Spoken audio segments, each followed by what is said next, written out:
ቃል ይሰብራል ሐውለት። ባለቤቴ በጓደኞቹ ፊት እንደ ዘበት ወደ እኔ ወረወራቸው ቃላቶች እንኩትኩቴን ስብርብሬን አውጥተውኝ በህይወቴ አደርጓለሁ፣ እገባበታለሁ፣ እገኝበታለሁ ብዬ አስቤ የማላቅበት ቦታ እንድገኝ አደረጉኝ። አዎ ሰዎች ሲያረጉ ምጸየፈውን ሁሌ የምከራከርበትን እንዴት የሰው ልጅ እንደዚህ ሊያደርግ ይችላል? እንዴት እንደዚህ አይነት ነገር ላይ ሊወድቅ ይችላል ብዬ ወገቤን አስሬ በምጸየፈው ማንነት ውስጥ ዛሬን የተገኘሁበት ያንን የባሌን ቃላቶች ተከትዬ የወሰድኳቸው እርምጃዎች ወደ አንድ መንገድ አደረሰኝ። የሶስት ልጆች እናት በቃላቱ የሰበረኝ ያንኮታኮተኝ ባሌ ሚስት ነኝ። አልፈታሁትም፣ አልተውኩትም። ነገር ግን ለ18 ዓመታት ከልቤ ከነፍሴ እወደው የነበረውን ሰው በዛ ቃላት ማግስት በዛ ቃላት ቅጽበት ውስጥ ውጥት አለልኝ፣ ጠላሁት፣ ተጸየፍኩት ብል ማጋነን አይሆንም። ብዙ ነገሮቹን ችዬ ዋጋ የከፈልኩለት ያፈቀርኩትና የወደድኩትን ሰው የዛሽ ቀን ላይ ግን ከውስጤ ቁርጥ ብሎ እስኪወጣ ድረስ ጠላሁት።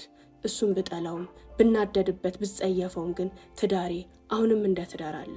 ልጆቼም አባቴ እናቴ ብለው ቤት ውስጥ ከኔና ከሱ ጋር እየኖሩ ያሉበት ቤተሰብ ትዳር እያለኝ ሌላ የአራት ልጆች አባት የሆነ ሰው እጅ ላይ ወደኩኝ።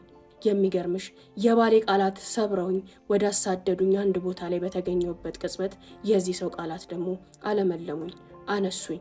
ዛሬ ብንንስል እዚህ ሰው ፍቅር ላይ ወድቄያለሁ፣ እዚህ ሰው እቅፍ ላይ ተገኝቻለሁኝ።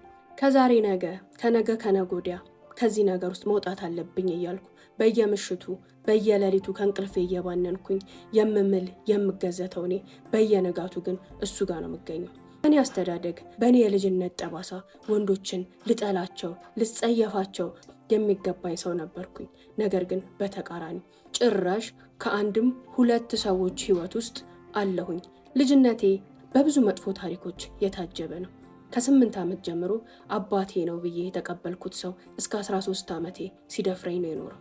በዛ የመደፈር ህይወት ውስጥ አንድም ቀን ለአንድ ሰው ትንፍስ ብዬ አላቅም። ለእናቴ በነግራት ይደበድባታል፣ ትዳሯ ይበተናል፣ ምደርስበት ምገባበት ሚረዳት ሰው የለም ብዬ ወይ ይገልብኛል ብዬ እነዛን ሌሊቶች በሰቀቀን በእንቅልፍ ማጣት ከ8 ዓመት ጀምሮ እስከ 13 ዓመቴ አሳለፍኳቸው።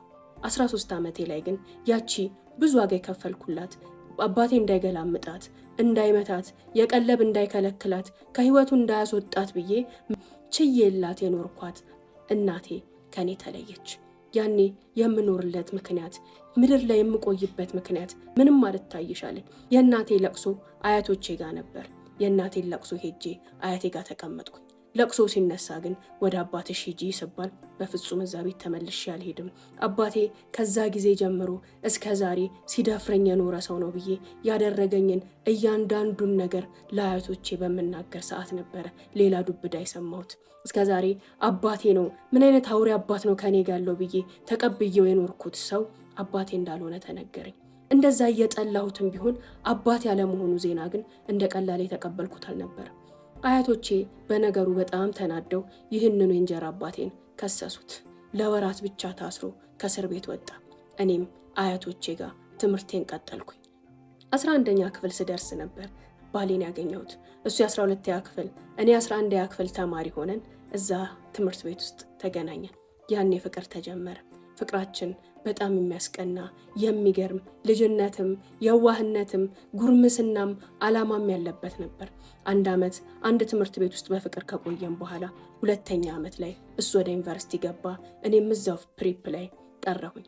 እኔ ትምህርቴንም እየተማርኩኝ ቤት ውስጥ የግል ስራዎችን እሰራ ነበር።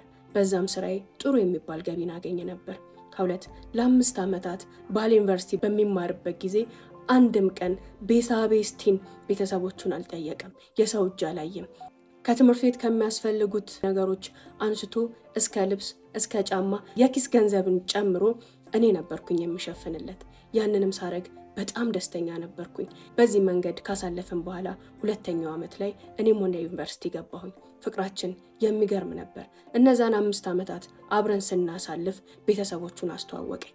በዓላትን እየጠበቅን ቤተሰቦቹ ጋር እየሄድን እናሳልፍ ጀመረ። እኔ ለመመረቅ 6 ወር ሲቀረኝ እሱም ተመርቆ ከዩኒቨርሲቲው ወጣ። ያኔ ወደ ትዳር ለመግባትና ለመጠቃለል ተነጋገርን። እናም እንዲያልኩት ትንሽ የቤት እንከራይ ወይ ደግሞ ኮንዶሚኒየም እንግዛና ህይወትን እንጀምር በሚለው ሰዓት አይ የኛ ግቢ ሰፊ ነው፣ በጣም ትልቅ ነው፣ እዛው ግቢ ውስጥ ቤት እንስራና እንኑር፣ ከናቴ ርቄ ከናቴ ተለይቼ መኖር ይከብደኛል አለኝ። ያም ቢሆን ቅር አላለኝም። ምንም ችግር የለውም አልኩት። ባለቤቴ ተመርቆ ስራ ከያዘ በጣም ጥቂት ጊዜ ነው። እኔ እንደነገርኩሽ ትምህርቴንም እየተማርኩኝ ጥሩ የሚባል ገቢ የማገኝባቸውን የራሴን ስራዎች እሰራለሁኝ። እዛ እናትና አባቱ ግቢ ውስጥ ትልቅ የሚባል ቤት ተሰራ። ቤቱ አለቀና ቀለል ያለ ፕሮግራም አድርገን እዛ ቤት ውስጥ ገባን።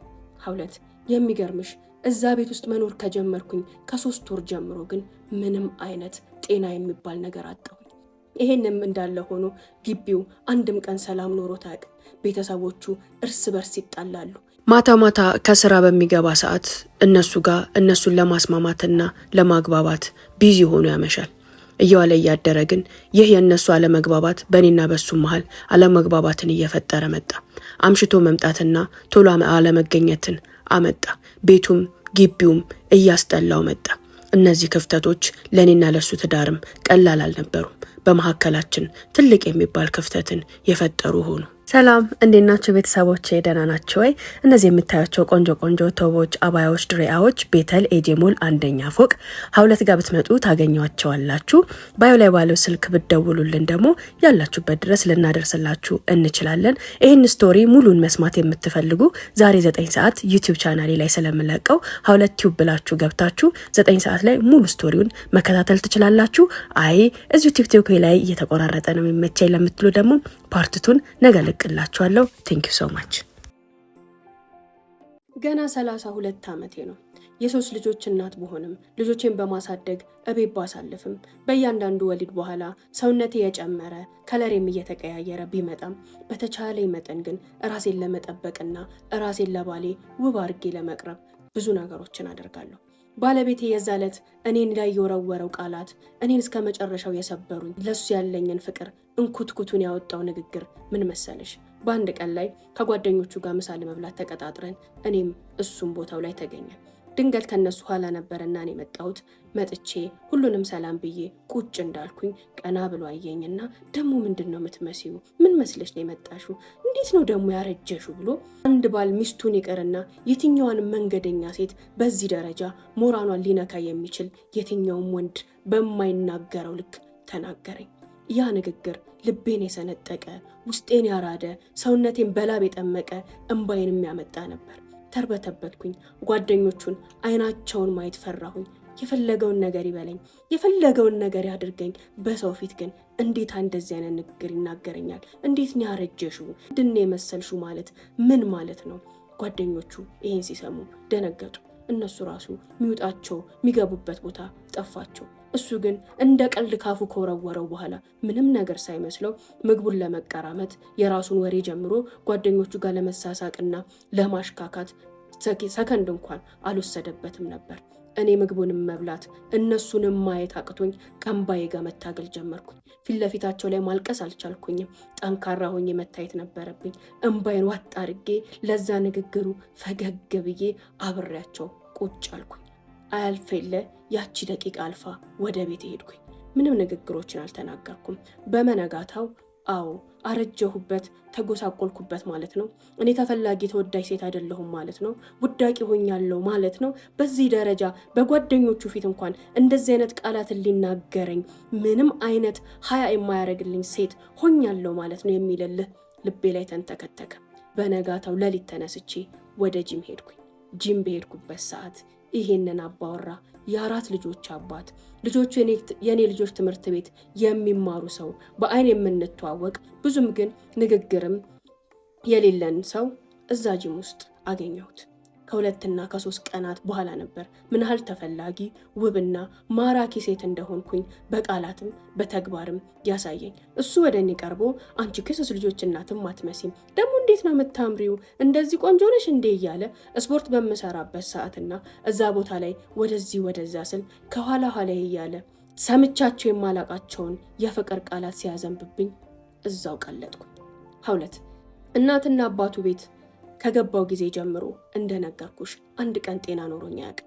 ልጆቼን ላይ በላይ ነው የወለድኳቸው። ልጆቼን ወልጄ እቤት እነሱን በምንከባከብ ሰዓት እንኳን ስራን አልተውኩም። እነሱን እያሳደግኩኝ ቤቴ ውስጥ የተለያዩ ስራዎችን እሰራለሁ፣ ገንዘቦችን ሜክ አደርጋለሁ። የቤቴን 75% ወጪውን የምችለው እኔ ነኝ። ከባሌ ምንም ጠይቄው የዛን ያህል አስጨንቄውም አላቅም። በተቻለ መጠን ከወጪ ላድነውና ይህን አምጣ ያንን አምጣ እያልኩኝ እሱን አዛ ላለማድረግ ብዙ ስጥር ነው የኖርኩት።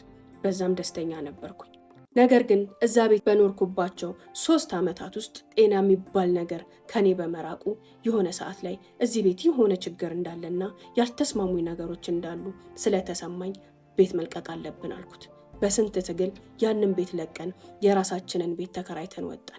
ማመን አትችይም። ከዛ ቤት በወጣው ከመነጋታው ጀምሮ ራስ ምታት የሚባል ነገር፣ ህመም የሚባል ነገር፣ ድብርት የሚባል ነገር መጥቶብኝ አያውቅም። እስክደነቅ እስክገረም ድረስ ፍጹም ጤነኛ ሆንኩኝ። እሱ ግን በየጊዜው መስሪያ ቤት ውስጥ ከሚመጡ አዳዲስ ሴቶች ጋር የተለያዩ ወሬዎችን ያወራል፣ የተለያዩ መልእክቶችን ይለዋወጣል። እነዚያን ሁሉ ነገሮች የስራ ጉዳይ ነው፣ በስራ ነገር ነው እያልኩኝ አይቼ እንዳላየ ሰምቼ እንዳልሰማ፣ ያም ሆኖ ግን ምቾት ሰጥቶኝ አስደስቶኝ አይደለም። የቤቴን ሰላም ለመጠበቅ የባሌንም ሰላም ለመጠበቅ ነበር። የሚገርምሽ መስሪያ ቤቱ ላይ የሚመጡ አዳዲስ ሴቶች ሁሉ ስለ እኔ ቤት፣ ስለ እኔ ታሪክ፣ ስለ እኔ ህይወት ምሽትና ቀን ስለበላነውና ስለጠጣነው ነገር ሳይቀር ያውቃሉ። ሴቶቹ ቤቴ ይመጣሉ። አንዳንዴ ከነሱ ከትላንት ወዲያ ባለፈ እንዴት ተደረገው፣ እንዴት ሆነላችሁ፣ ከዚህ በፊት እንዲህ ሆነው እንዴት ሆነላችሁ የሚለውን ነገር ስሰማ ድንግጥ እላለሁ። ለምንድን ነው የቤታችንን ሚስጥር የኔና ያንተን ነገር ወጥተህ ለስራ ባልደረቦችስ ቢሆን ምትናገረው ብዬ በምናገር ሰዓት አታካብጂ፣ ኖርማል ነው ይለኛል። ሁሉ ነገር በጣም ያስጠላኛል። ግን ባሌን መቃወምም ማስቀየምም ስላልፈለግኩኝ ዝም ብዬ አልፏለሁ። በመሃል አንዲት ስራ አስኪያጅ ተቀይራ እነሱ መስሪያ ቤት ውስጥ መጣች። በዚህም ጊዜ ከባለቤቴ ጋር እንደለመደው አዲስ ሰዎች አዲስ ሴቶች ሲመጡ እሽኮለሌ ማለት ልማዱ ነውና ከዚችም ሴት ጋር ሌላ ቻፕተር ከፈተልኝ። የሚገርምሽ ነገር እቃ ማርጠኝ፣ ይህን እቃ ግዛልኝ፣ ይህን እቃ እይልኝ እየተባባሉ ሳይቀር ይጻጻፋሉ። በጣም ይገርመኛል። ቀን ቀን ያወራቸውን የቴሌግራም መልእክቶች አጥፍቷቸው ነው የሚመጣው እኔ እንዳላያቸው። እኔ ግን የእሱን ቴሌግራም እኔ ስልክ ላይ ከፍቼ እያንዳንዱን የሚያወራውን ነገር መስማት ጀምሬያለሁ። ባለቤቴ አንድ ቀን ለቤቱ ሲኒ፣ ብርጭቆ ምናምን ብሎ ሲያደርግም ሲያስብም እኔን ሲያጋዛኝም እኔም ሳማክረው አንቺ እንደፈለግሽው አድርጊው ይሄ አንቺ ስራ ነው ሲለኝ እንጂ መልስ ሰጥቶኝ አያውቅም። ለሷ ግን ይሄን አጋዛኝ ይሄን ይልኝ በምትለው ጊዜ የሚሰጣት መልስና የሚያሳያት ነገሮች በጣም እየገረመ ይመጣ። እንዴ ለቤቱ አንድ ነገር አድርጎ የማያውቅ ሰው፣ ምንም ነገር ላይ ተሳትፎ የማያውቅ ሰው ትላንት ለመጣች አለቃው በዚህ ደረጃ እቃ አጋዥና እቃ አማራጭ መሆኑ፣ ተላላኪዋ መሆኑ እየደነቀኝ ሳያበቃ የመጀመሪያዋ ደግሞ ወዳጁ የቤቴን ሁሉ ነገር ታውቃለች ያልኩሽ አንድ ቀን እኔ ኪችን ሆኜ ለልጆቼና ለሱ ምግብ እያበሰልኩኝ ባለበት ሰዓት ትደውልለታለች። በጣም ተናዶ የሆነ ነገር ያወራል። ምንድነው ብዬ ጠጋ ብዬ መስማት ስጀምር የእሷ ንግግሮች ባይሰሙኝም የእሱ ንግግሮች ግን እኔ እኮ ነግሬሽ ነበር፣ ለምንድነው የማትሰሚኝ? ሁሉም ሰው ማስተርሱን አምጥቶ ነው እዚህ ጋር የደረሰው፣ አንቺ ስለምንድነው ማስተርስሽን የማታመጪው? እያለ ተቆርቋሪ ሆኖ ልክ እንደ እህቱ እንደ እናቱ ወይ እንደ ሚስቱና እንደ ፍቅረኛው ነው የሚያወራት። ተአጀብኩኝ። እንዴት ነው በእሷ ህይወት ውስጥ በዚህ ደረጃ ኢንቮልቭ ማድረግ የቻለው?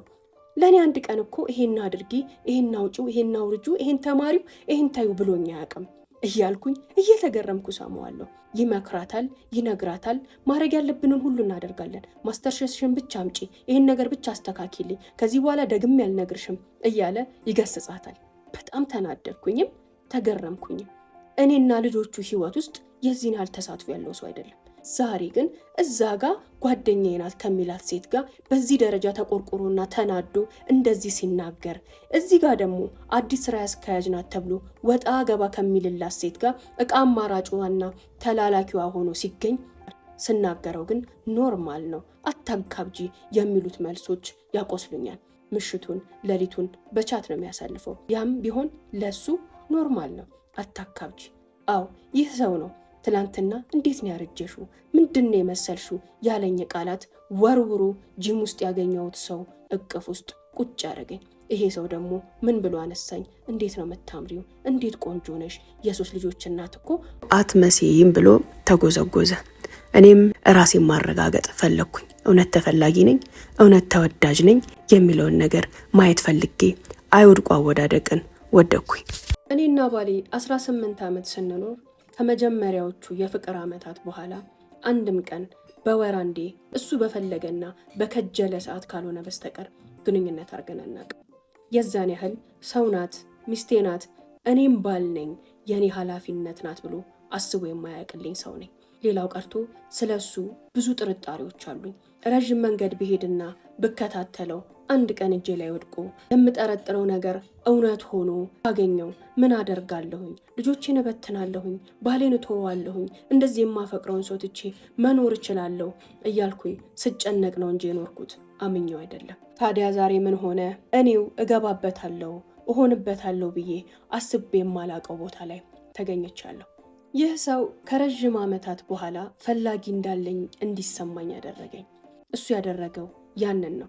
እኔ ግን የቱ ጋር እንደሳትኩኝ፣ የትኛው ነገሬ እንደተበላሸ፣ የትኛው ነገሬ እንደጎደለ አላቅም። ወድጄው ተገኘው። የእውነቴን ነው ምልሽ። ባሌን በቅጽበት ከልቤ አውጥቼ እሱ የወጣበት ቦታ ላይ ደግሞ ይህ ሰው ገብቷል። ያ እውነት ነው። ስህተት እንደሆነ ትክክል እንዳልሆነ አውቃለሁ። አሁን ያለሁበት ሁኔታ ይህን ይመስላል። ከዚህ ሰው ጋር ወራቶች አልፈው ወደ ዓመታቶች እየተጠጋን ነው። ከባሌም ጋር ሆድና ጀርባ ሆነን አለምም የለምም የተባለ ትዳር ውስጥ እየኖርኩኝ ነው። እሱን ሳይ የሚታየኝ ነገ የሚታየኝም ትላንት የለም። ጥልት አድርጌዋለሁ። ፈትቼ ይሄን ሰው ማገባው ነው ብዬ አልል፣ ላገባውም የምችለው አይደለም። ልተወው አልል፣ ሌት ተቀን እዚሁ ነገር ውስጥ ነኝ። የትኛው ጸበል ጋር ብሄድ፣ የትኛው ስለ ልቦና ባለሙያ ጋር ብደርስ፣ የትኛውን ነገር ባደርግ ይሆን ከዚህ መጥፎ በሽታ የምገላገለው ትለናለች።